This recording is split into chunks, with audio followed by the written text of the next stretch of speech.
আমি শুরুতে আমাদের মধ্যে আজকে একজন মানুষ নাই, আল্লাহ তাআলার নির্দেশে আমরা দুনিয়াতে এসেছি এবং আল্লাহ তাআলার নির্দেশে চলে যাব। আমাদের অত্যন্ত প্রিয় আমাদের সহকর্মী বাজার ইউনিট বিএনপির সহসভাপতি জনাব শামসুল আলম শামসু 5 তারিখে ছাত্র জনতার অভ্যুত্থানে দুষ্কৃতিগুলোতে নিহত হয়েছেন। আমি তার পরিবারের প্রতি সমবেদনা জানাই এবং আল্লাহ তাআলা তাকে বেহেশত নসিব করুন এই দোয়া করছি। প্রিয় বন্ধুরা, এখানে কর্মসূচির কথা আসছে। এটা একটা নিবন্ধিত প্রতিষ্ঠান সমবায় সমিতি মার্কেট। এটা সমবায় আইন এবং সমিতির উপায়ন দ্বারা পরিচালিত হয়। এখানে যারা ব্যবসা করবে তাদের দেখাশোনা করার দায়িত্ব হচ্ছে ব্যবস্থাপনা কমিটির।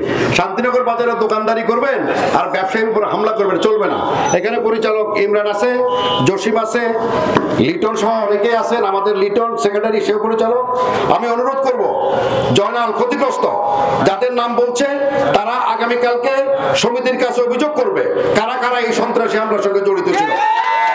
নাম্বার 2, আমি আমাদের এই সম্মানিত পরিচালককে বলবো ব্যবস্থাপনা কমিটি যে সিদ্ধান্ত নেবে সেটি হচ্ছে মিটিং ডেকে যারা এই সন্ত্রাসী কর্মকাণ্ড জড়িত ছিল তারা যদি ভাড়াটিয়া হয় তাহলে সেই দোকান মালিককে নোটিশ করা।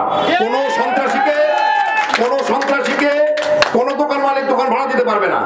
আর যারা ব্যবসা করেন তারা কোনো সন্ত্রাসীকে কর্মচারী হিসেবে নিয়োগ দিতে পারবেন না। অবশ্যই এটা মিটিং করে প্রত্যেক দোকান মালিক যারা এর সঙ্গে জড়িত ছিল তার সেই দোকান মালিককে নোটিশ করে ডেকে আনতে হবে, তাদেরকে শোকজ করতে হবে।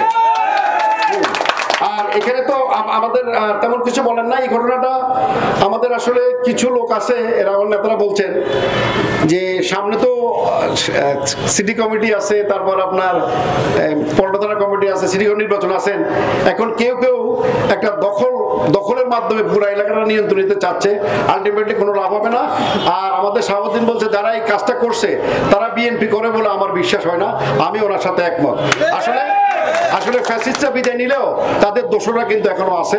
আমাদের বিএনপির নামধারী কিছু লোকজন তাদের মদদে কিছু অর্থ তো আওয়ামী লীগের কাছে এখনো আছে, তাদের কিন্তু জনবলও আছে। এদের দিয়েই কিন্তু জনাব মির্জা আব্বাসের ভাবমূর্তি নষ্ট করার জন্য, শান্তিনগর বাজার বিএনপির ভাবমূর্তি নষ্ট করার জন্য এই অপচেষ্টা চালাচ্ছে। তবে তারা কোনোভাবে সফল হবে না। আর আমি বলবো এই ঘটনাটা স্মারকলিপি আকারে জনাব মির্জা আব্বাস সাহেব এবং আফরোজ আব্বাসের কাছে আমাদের সহকর্মীরা অবশ্যই সাক্ষাৎ করে ওনার কাছে এই ঘটনাটা ওনাকে জানাবেন। মহানগরকে জানানোর জন্য আমাদের ফিরোজ আলম সহ অনেকে বক্তব্য দিয়েছেন, আমিও তাদের বক্তব্যের সাথে একমত।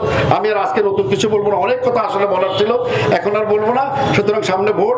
আর শেষ কথা যেটা বলতেছি, আমাদের পার্টির চেয়ারম্যান একটা কথা বলছিল যে আমি সেই মিটিংয়ে ছিলাম, যে দলের কোনো কর্মী যদি অপকর্মের সঙ্গে যুক্ত হয়, চাঁদাবাজির সঙ্গে যুক্ত হয়, তাহলে তার বিরুদ্ধে কেবলমাত্র দলীয় ব্যবস্থা না, রাষ্ট্রীয় আইনের ব্যবস্থা নেওয়া হবে।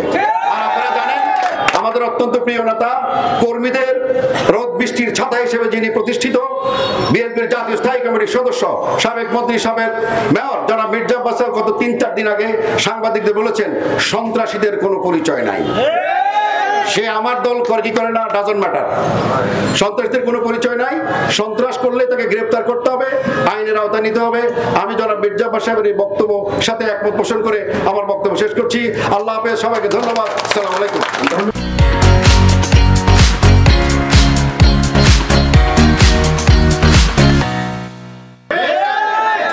আমি চাই এই সন্ত্রাসীদের মুখটা মানুষের কাছে তুলে ধরেন আপনারা সবাই।